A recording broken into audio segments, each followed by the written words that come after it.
Hi, my name is Emma MacPhee. I'm one of the attorneys with the Gibbs Fire Lawyers, and I'm here to talk today about displacement expenses and how to track them and submit them to our team.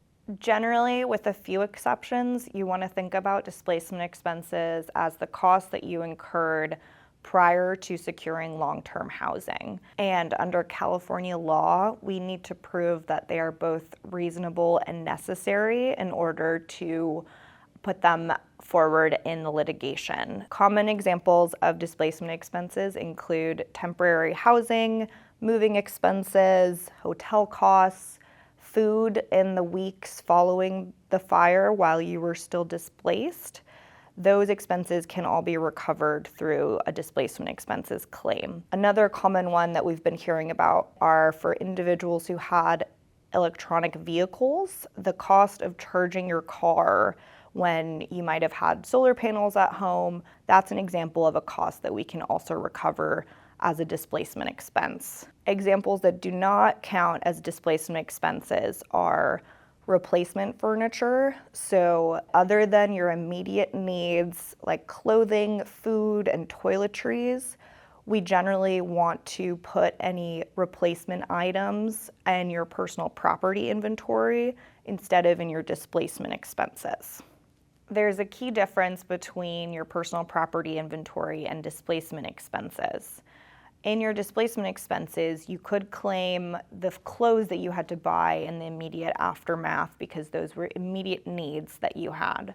Whereas when we're talking about your personal property inventory, that's where you want to focus on claiming any clothes, furniture, any of those personal property items that you had to replace. Those will be accounted for in your personal property inventory and not in your displacement expenses.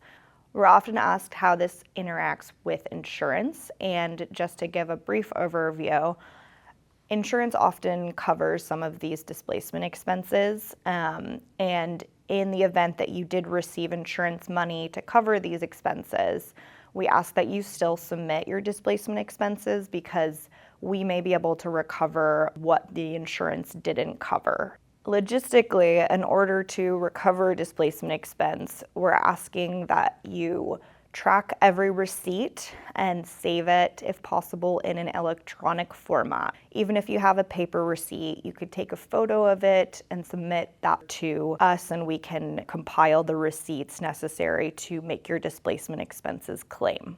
If you do not save your receipts or don't have an electronic copy of them, in some cases you can go to the vendor and ask them to resend you a receipt for the expense that you incurred, especially in cases where you incurred a really large expense. That's when we would recommend going to the vendor and tracking it down if possible. In order to track your expenses, we recommend using an app. There are two that we generally recommend. One is called Expensify, and the other is called Every Dollar. And then we also have a spreadsheet in Excel, which allows you to input the information and it'll auto-calculate the total of your expenses.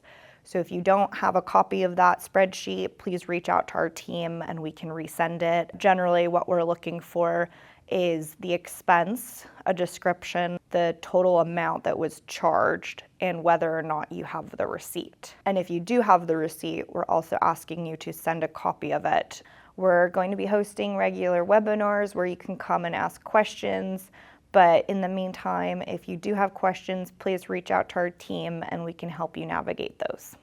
Thank you so much.